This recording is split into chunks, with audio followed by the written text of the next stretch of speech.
keep that in mind whenever you're discussing with people. Okay? Yeah, sure, Gokul, I'll do that. All right, buddy. Thanks, man. Yeah, Talk to you later. sure. Hey, we are here. We are there next week, so maybe you can. We can all meet. Okay? Yeah, So, please. Yeah, me sure. and both are there next week, Cool. and Monday through Friday. So preferably later part of the week, maybe like Thursday. Maybe you can. We can all meet if possible. Okay, if it works. Okay. Sure, sure. Thanks, Sunil. Yeah, thanks. Okay. Sunil, I get Lakshmi, but he's not responding, so we'll go ahead. But Lakshmi will be the coordinator from our side.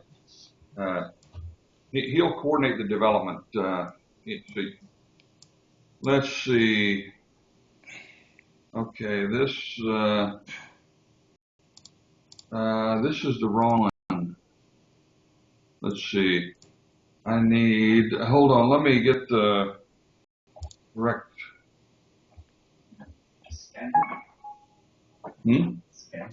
Oh, yeah, it didn't go. Let me see.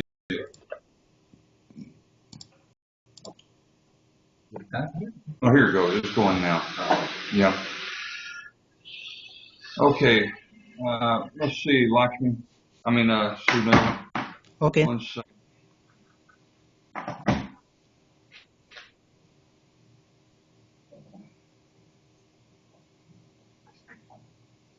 Okay.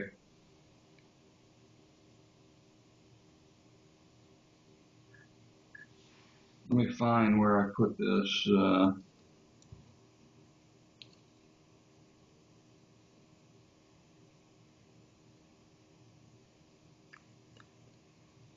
Okay, I'll send you this document. I think you have it already. Yes, I'm having. Yeah, right. Okay. The first issue is they will send over the 850 to us, which is the spec that they gave the samples of that as well, of what they'll send in. Mm-hmm. So we need to set up on the EDI configuration for a customer. We need to set up the 850 parameters of where to transfer and all that into the customer itself. Okay. Okay.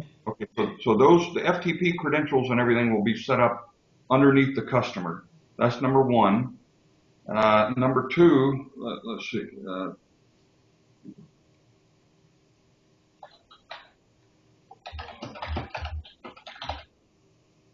Okay, Lakshmi's available now. Okay, let's add him.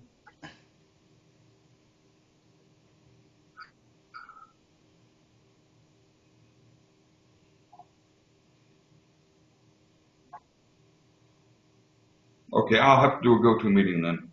Let me.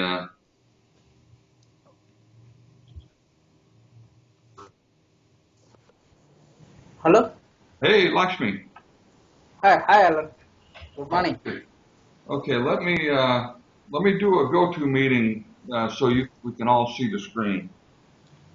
Alan, Actually, I can see the screen now. Yeah. Oh, you can? Yeah. Yeah. Okay. Sunil, you can still see? Yes. Okay. I thought it only worked with two people. So, okay, Lakshmi, the first item on this project, we're just talking about the PO EDI project. Number one is we need to set up the FTP details underneath the customer trading partner on the EDI tab. We have a new one for 850 for PO. Yes. Okay, so this is where we will configure all of the ports and IP address and all that, folders, etc., passwords and whatnot. Okay, second item is when we receive the 850 transaction, and we will load it directly into the system as a purchase order, onto the purchase order tables. Okay. Yeah. And if we look at the 850, there are some new fields that we will need. I put a few of them here. There may be actually one or two more. One is we need the portal load, the country for the shipment to take place. or where, where it's shipping from, and we need a requested ship date. So these are 3 new fields that I put in here. You'll see as we look at the 850. As you look at the 850, you'll start to identify, okay, there are a few fields we don't have, and we need to load those into the purchase order, okay? Okay. So I just gave a few of the examples. The other thing is they have what's called a UP number, which I don't know exactly what that is, but it seems to be in all of the files. So we will need the product UP number under the product. And then we will also need the country of origin for the product and the weight and measures and the manufacturer at the product level. So this first fields are at the purchase order level. These second group of fields is at the product level. Okay. Okay.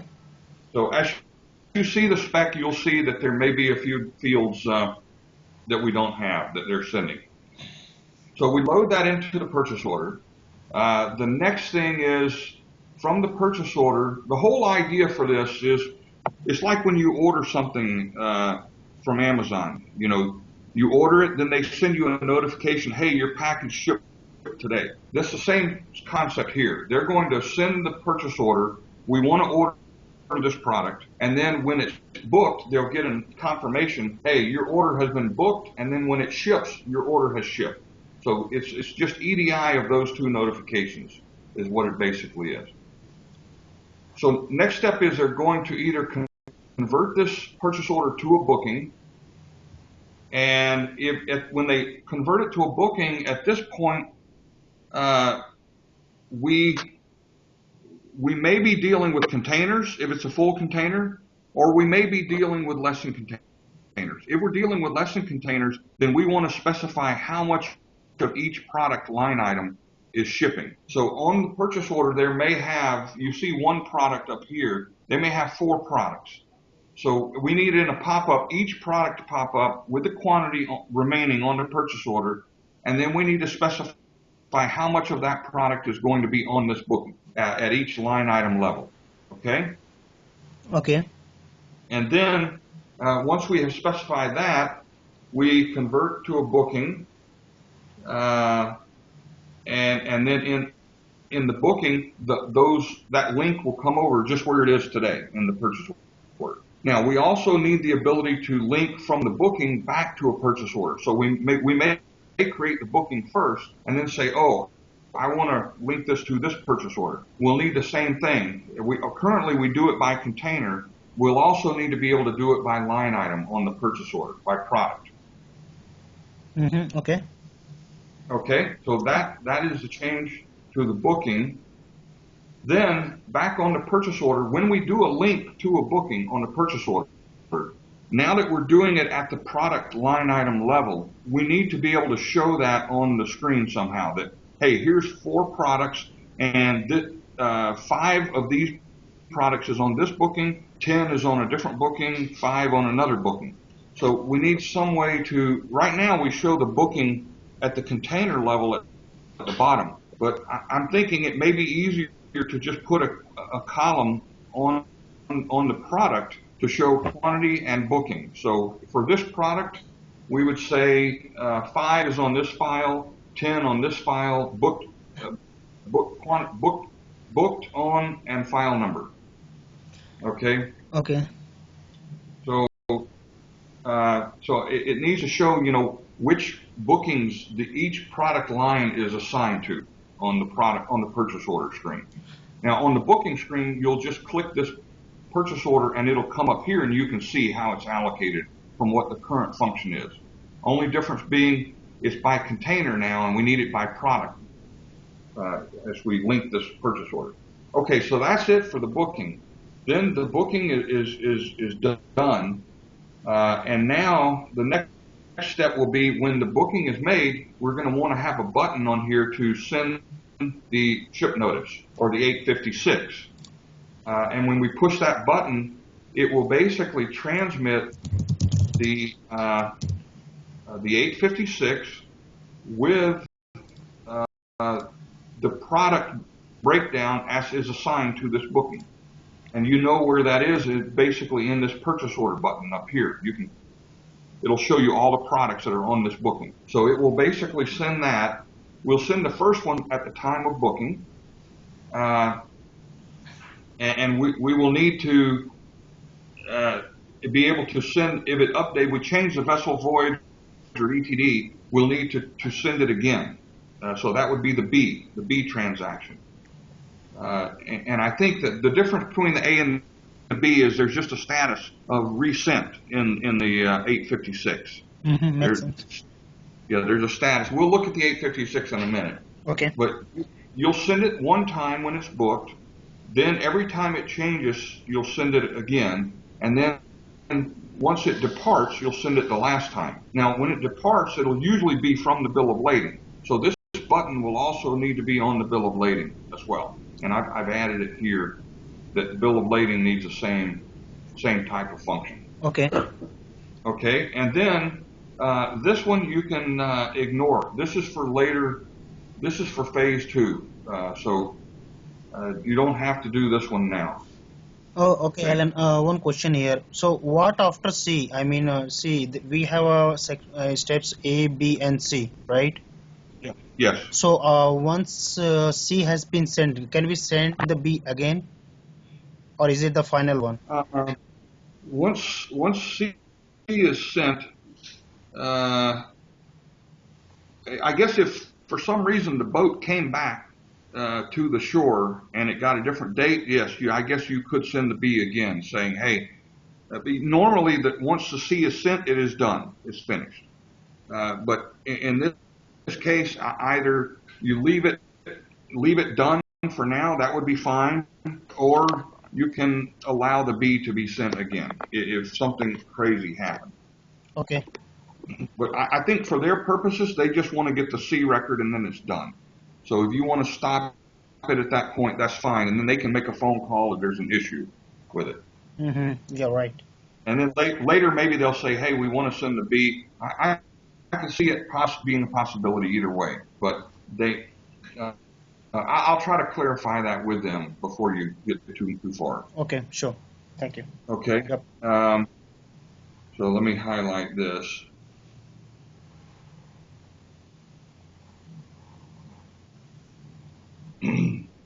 Okay, so the next step is the bill of lading will have the function as well. One other point is all of these, at the very top there's a note that I went right past.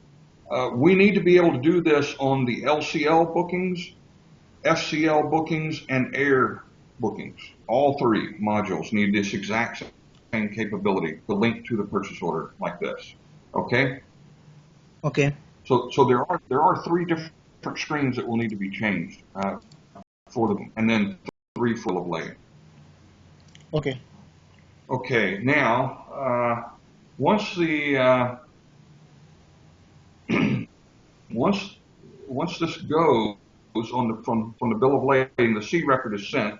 When we copy a booking and convert it into a bill of lading, we want to bring in this purchase order link to the bill of lading, and it'll come in here like on the booking where you have the purchase order. You click on it, it'll show all of the quantities and everything. We also want to give the user capability.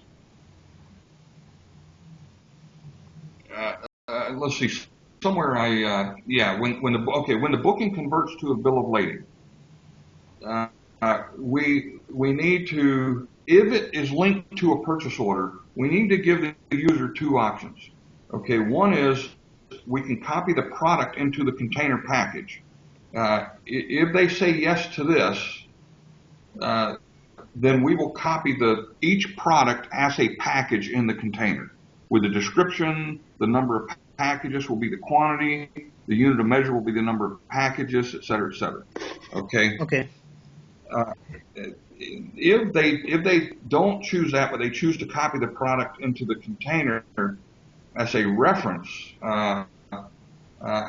actually, we may want to force this to happen. Let me think about that. But the reference would just copy it down into the package as a reference, which is right here. So if it's copied as a product, it will put the actual product information in, the weights, measures, quantity, etc., and the description. If it's not, sometimes they may want to just put, they may have 3 different products, all purses, purses with beads, purses with glitter, purses with fabric, and each one of those is a separate product. But then when they ship it in the container, they just want to put one description, purses, and that's it. If that's the case, then we still want to maintain the references to the purchase order down in here in this container. Now, having said that, I don't know that we really need this anymore, now that I think about it, because if we're going to introduce to the bill of lading the purchase order up here, they can always click here and see the reference of this, but yet we need to reference it into the package as well. Okay. So we may need to think this through a little bit more, because I don't know let's take the scenario where they have one purse with 3 different purse products. You would need to be able to, if they reference this, I would think you would need to be able to put multiple purchase orders down in this reference section here. Right now it only has one per package. So we need to think that through, I guess. And my guess is that they're going to want to do one of 2 things. They're going to want to create a copy this into the container packages, in which case we create a separate package for each product and put the reference to the PO in there as well. And so in this case, with the 3 purses, we would have 3 packages in this container. If they choose to put just the reference only information, then we may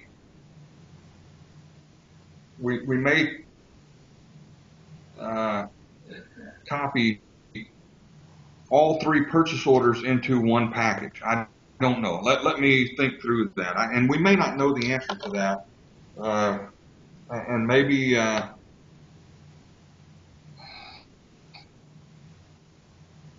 I'll try to get in. I see a lot of these cases where they have different types of products, maybe 5 or 10 different products, but they only want to associate it with one package. Okay. Okay. Unfortunately, some different customers may do it different ways. So I think we need an option to make a package per product, or one package with all products linked into that. Those are the 2 options that we need for now. And then later we may have to, they may have to reallocate these or something. Now, what I'm trying to figure out is if we're going to allocate all these, different containers can have different products.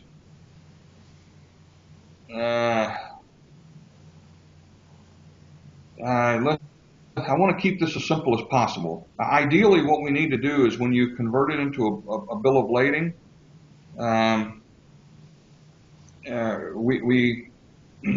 we can give them a choice to put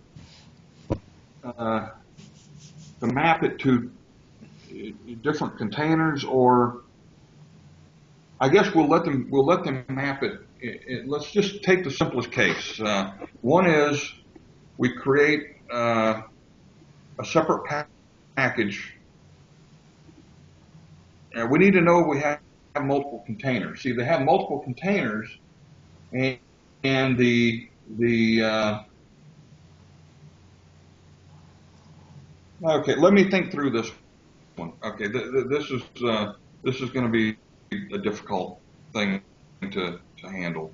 I'll think this through. For now, let's just. Most of these are going to be LCL shipments for now, so there's going to be one container. So they're either going to put them all in the same container or make separate packages for each one. So these are the 2 options we'll start with for now, and then I will think through the how does this map with multiple containers and multiple packages within a container and all that. Ideally, we want to keep it as simple as possible. And if need be, we just map the purchase orders up here at the top, and then we force them to manually do the allocation in the container itself. And that could be the way that we start. If you want to start there, and I'm okay with that, just bring the purchase orders over here into this mapping up here so that you know which products are associated with this file. Then, if the user wants to, if the user wants to associate it to a container, let them go into the product and copy it from here into a package or something like that. Maybe this is a manual process. This copy function is manual. If you copy the product into a container, then it copies the reference and the description and everything. Otherwise, they have to come into the container and do it manually. You follow what I'm saying? Yes, Alan.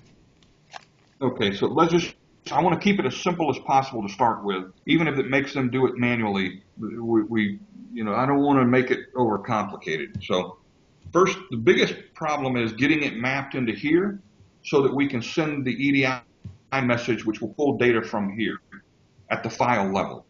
Then, as far as this container mapping goes, just let them do this manually for now, okay? Okay. Or we'll think through this some more. Okay, so that is that step. Then we need a button to send the 856 on the bill of lading. And the last thing is we need to be able to report this, and we need to run the purchase order report and have it tell us, here's all the purchase orders and all of the bookings linked to the purchase order. And I think there's already a report for that. I couldn't find it on the screen, but I know we built it for Grove. And we need to look at that report and make some modifications so that it ties all these products out correctly to it. Okay. Okay, I'll check that. Yeah, sure.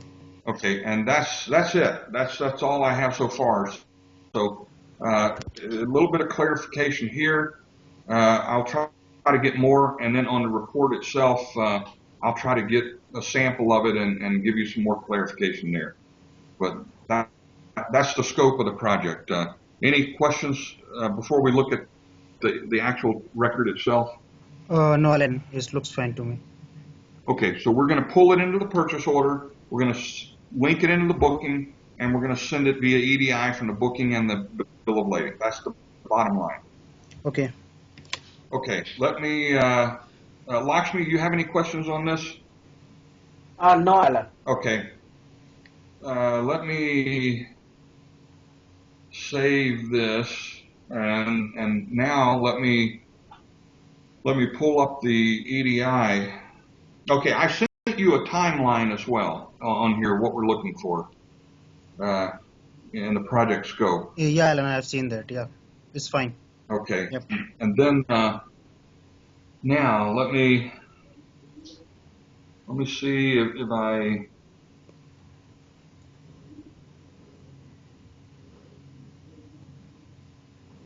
Okay. Okay, here's the, let's look at the 850 coming in first. I'm just going to pull up the record first, and we'll look at the spec. It's very similar to an AES transaction. It uses the ANSI standard format. The ST is basically these first two records are just what do you call it? Just transactional records. Okay, the file number and the date, and that's about it. These are just standard formats. Then the reference, I think, are just like all these first four records are just standard header information. Okay. Okay. Then the FOB, I believe, gets into the terms of the payment, prepaid or whatever the terms are, payment terms, and I think this is the the purchase order number. No, the purchase order number, I believe, will be here. Then the N1 is the company entity. Maybe it's the who you're selling it to or who is shipping it or something like that. Then the PO1 and the PID are line item information on the purchase order. Okay. Okay. Then you've got measures and weights of it. You've got some more reference information, dates, and then who it's selling to or from. Yeah, well, either this first one is probably who you're selling it to, and then the second N1 set is who is manufacturing it, or vice versa. And that's about it. So you're basically just sending who you're selling it to, who's making it, and who is what are the terms and the line items on it. Okay. So that's just of the record set. Now let's pull up the 850 itself. So here's the spec.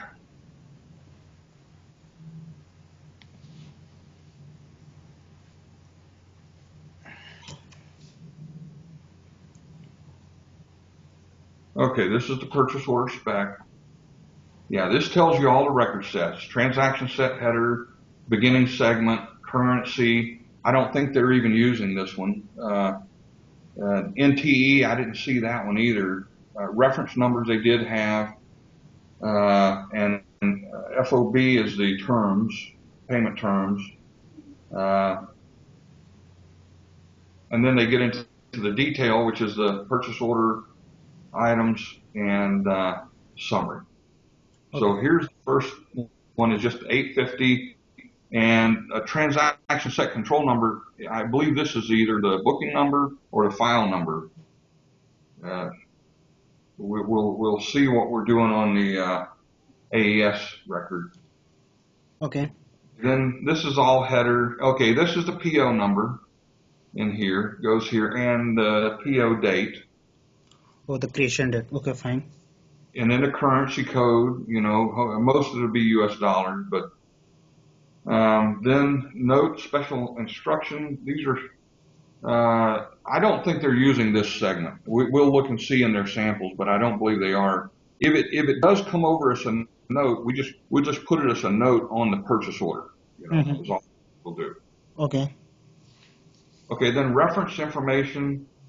They use a department number, DP for department number, and ZZ for division. So I guess let's pull theirs up again.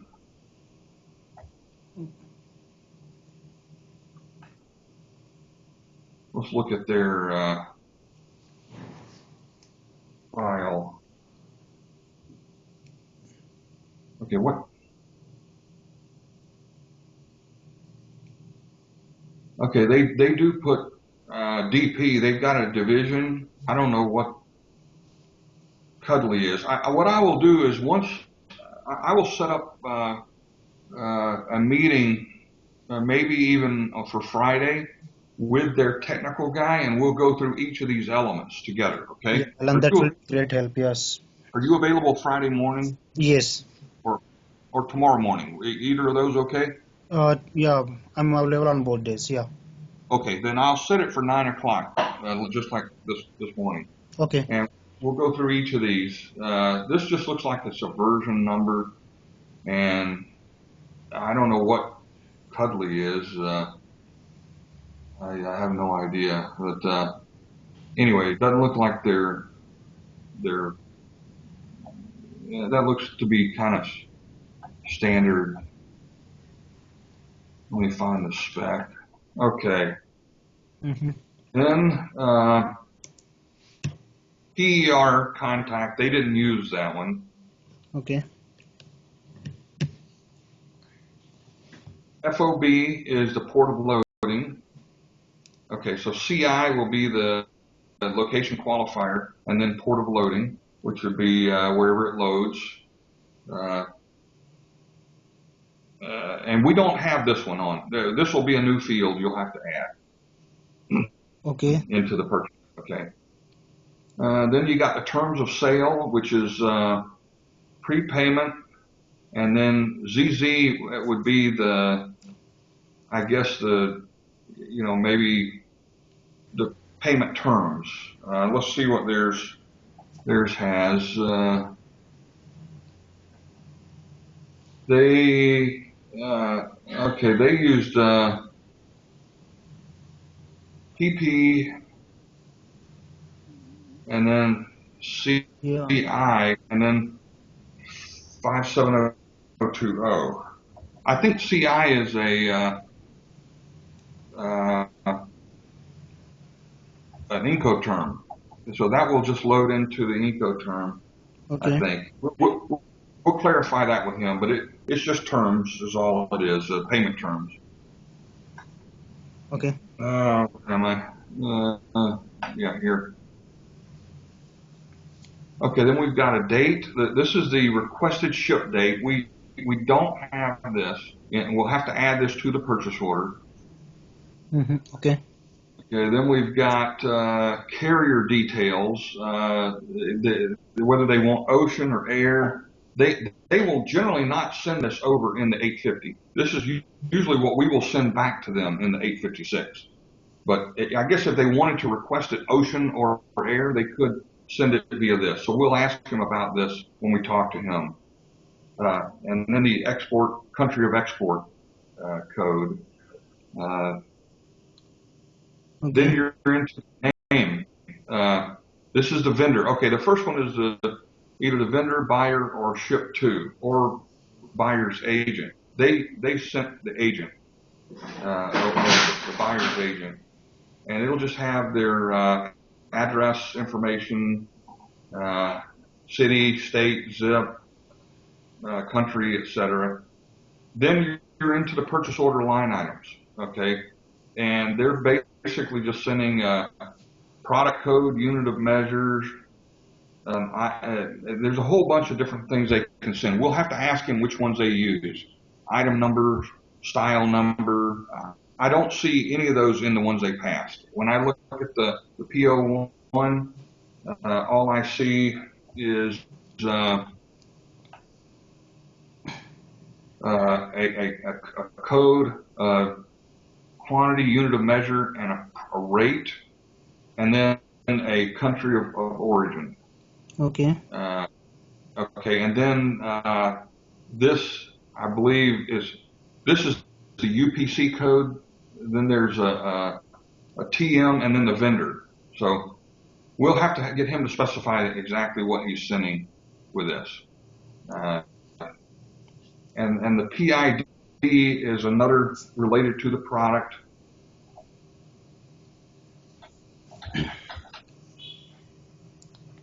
So he'll send basically the product and the quantity and the things like that. Country of origin, vendor part number, harmonized code can come in there. This is the UPC code that he did send this UP. He could put the loading port. So there's various fields they can pass in there. Now, if we have to use style number and things like that, we do have the ability in the product to set that up. Let me get into the purchase order and show you. Okay. If he says, well, I'm going to send the color and style and all that, we have a very flexible configuration system.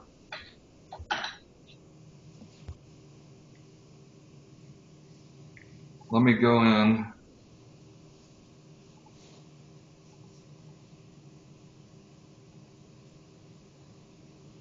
I think you need to change date. Oh, I'm in the standard product. Okay, here, I'm just going to add a new one. Okay. I'm going to.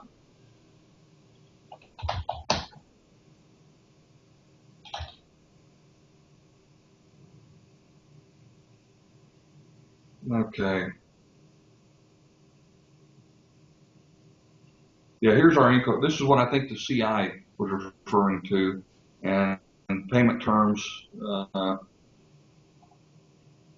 See, we have a delivered by, but we don't have a requested ship date. Mm-hmm. Okay, so in our item table, you can configure our products.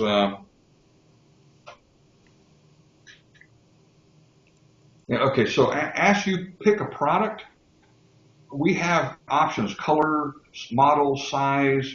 So Okay. you can make these whatever you want. So we can map whatever they want to send us into this product. Okay. If they send us, see, if I choose whatever product I choose, the different options will come for that product. If I choose a chair, then it has different options on it, different product options. So we should have all the fields that they want: size, color, etc. Okay. So we need those lists again, right? I mean, then only we can put into in our Well, system. here they are right here. So uh, one would be style, one would be color, uh, item number, uh, SKU number.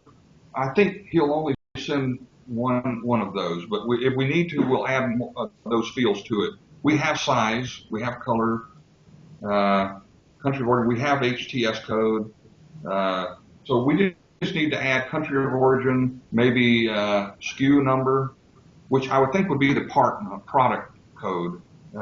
So we'll confirm this with him. I don't think we'll have to add anything, but if we do, we'll add those fields. But certainly we can handle size and color and that type of stuff. But it is not something we should check against our system, right? I mean, it should if what if the product does not exist into the system? No, then we would have a problem. We would have an error. Yes, that's a good point. If we bring product or vendor or anything like that over that doesn't exist, we'll need to highlight that as an error. And there could be another case like, product exists, but this attributes doesn't exist. I mean, doesn't match. I mean, the color, size, it's a little Yes, different what we have in our system. correct. In that case, what we need to do is when we load it into the purchase order, uh, you'll need to let me go back to sales order.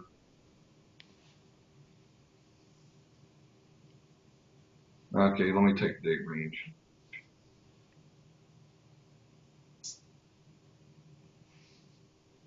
Okay, I may have some purchase orders too. Then let's go back.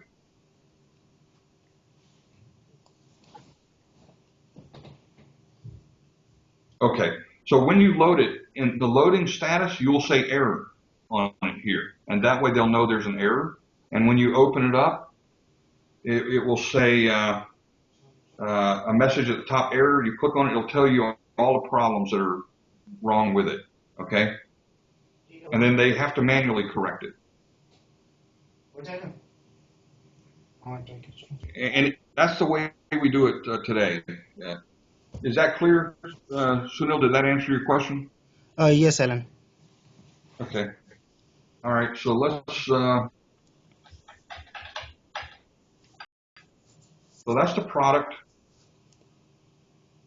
Then you've got product item description. This is just a description of the product.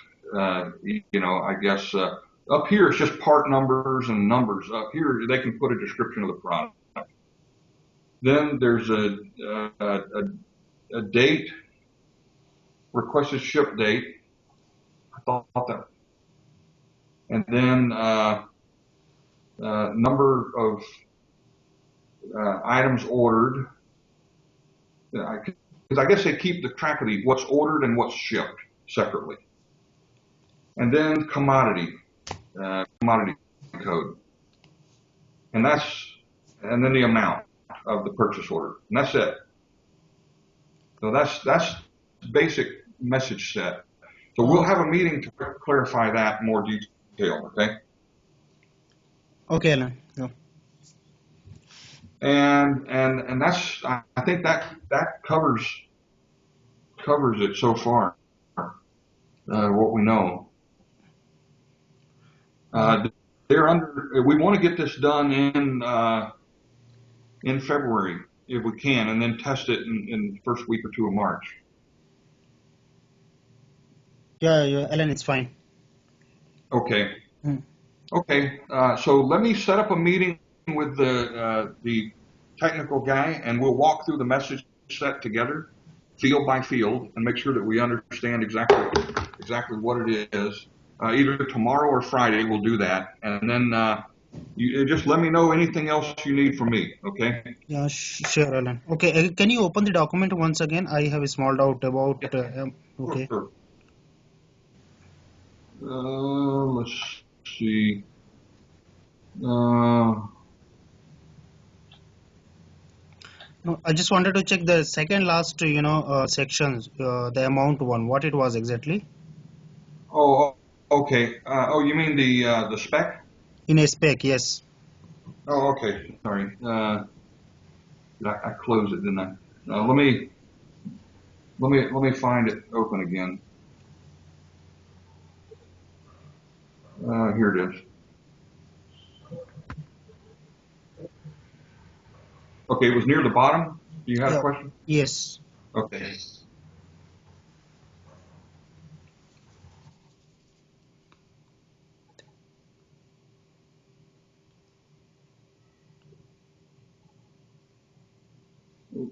Oops. I think the second Okay. before this, yeah, money. Amount? Yeah, what this section is exactly. This would be the amount of the purchase order, the dollar amount. But So we are they calculating that amount by product, right? I mean, if we have a products and we mention the quantity and the price over there.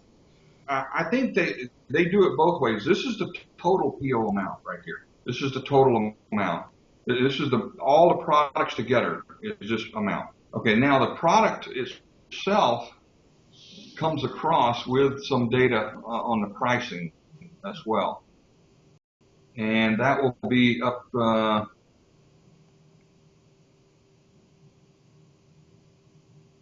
let me find that. That's in here. I saw that quantity, unit of measure. Unit price, Alan. Huh? There is a unit price. Oh, yeah, here it is, right here. Unit price. Yes. Okay. So they'll put the unit price and the quantity in here, and the basis for the price. If you look in their section, I'll show you theirs. Theirs is 0.38, and the PE is there's 4,40032 pieces of this product. Here's the product code and the quantity and the unit of measure, and then this is the 0.38 is the rate, and the PE is the unit of measure. Okay. I don't know why I don't know what PE stands for, but we'll have to establish our unit of measures with them, and then it's shipped from India, and then boom, boom, boom, all it goes. Okay. So all that is in this line item. Then at the very bottom, what message was that that we were looking at, where it had the total? 1 second. Okay, then the amount, I believe it was called AMT. EMT is not there. I don't. They don't send the total amount. They just send the line item amount. Is all. Okay. Makes sense. Okay. Okay. Yep. Okay. So I'll set up a meeting to go through this record, and then we'll get this hammered out, and then we'll meet again. I'll be over there next week. We can meet next week while I'm there as well. Oh, okay, Alan. So when we'll discuss about 856? Discuss about what? 856. This is 850, right? This is inbound. Oh, the 856 is virtually the same. Let's look at it. Okay, 856. Steve, you need me? Oh, it did? Okay. All right. Okay, I'll come in just a second. 856. This one is listed out all in one row, but it's basically the same exact format. You'll have your references here, your two references, your date, just like for your it has R4 records, which the other one doesn't have, which is the shipping ports and dates and all that.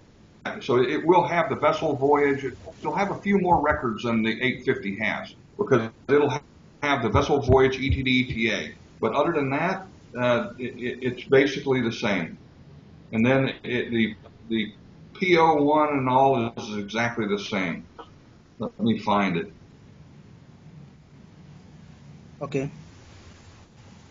Anyway, you can look at it. It's the same format. Yeah, I'll check the documents. No problem. I'll check the spec first. Yeah, there's really no difference. If we pull up the 856.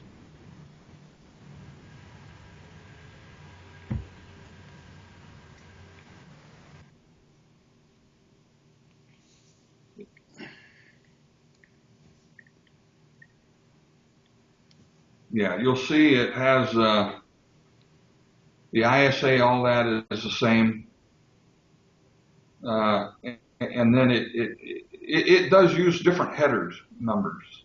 Mm-hmm. But it has line item carrier. It still has a reference in the date, but it will have the vessel. It will have the ports, and then the carrier. And then those are not in the 850 because those are coming back. Then it will have your purchase order will be the same, and line item details. Mm-hmm. Okay. So if you look at it.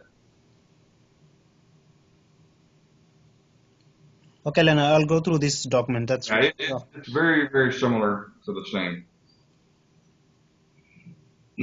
Okay, all right. Let me set up a meeting and we'll talk again. Okay. Yeah, sure.